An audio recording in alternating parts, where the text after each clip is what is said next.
തൊണ്ടവേദനയ്ക്ക് നാട്ടുവഴികൾ.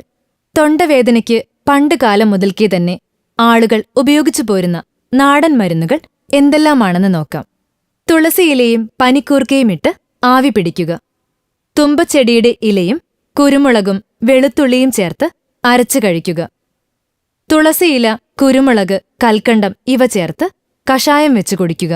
കുരുമുളക് കഷായം ചെറു ചൂടോടെ കവിൾ കൊള്ളുക. കടുക്ക ഉണക്കിപ്പൊടിച്ച് തേനിൽ ചാലിച്ച് കഴിക്കുക. ഉപ്പുവെള്ളം കവിൾ കൊള്ളുക. മുരിങ്ങവേര് കഷായം വെച്ച് കവിൾ കൊള്ളുക. അല്പം വെറ്റില, കുരുമുളക്, പച്ചക്കർപ്പൂരം എന്നിവ ചേർത്ത് വായിലിട്ട് ചവച്ചരച്ച് കഴിക്കുക. ഉപ്പ്, മഞ്ഞൾപ്പൊടി, വെള്ളം എന്നിവ ചെറു ചൂടോടെ കവിൾ കൊള്ളുക.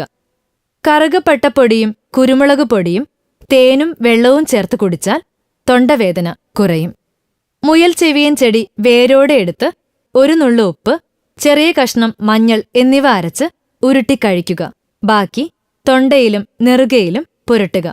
ദിവസവും 2 തവണ ഇങ്ങനെ ചെയ്യുക. കൂടുതൽ ആരോഗ്യവാർത്തകൾക്കായി ഈ ചാനൽ സബ്സ്ക്രൈബ് ചെയ്യാൻ മറക്കില്ലല്ലോ. Health and glow.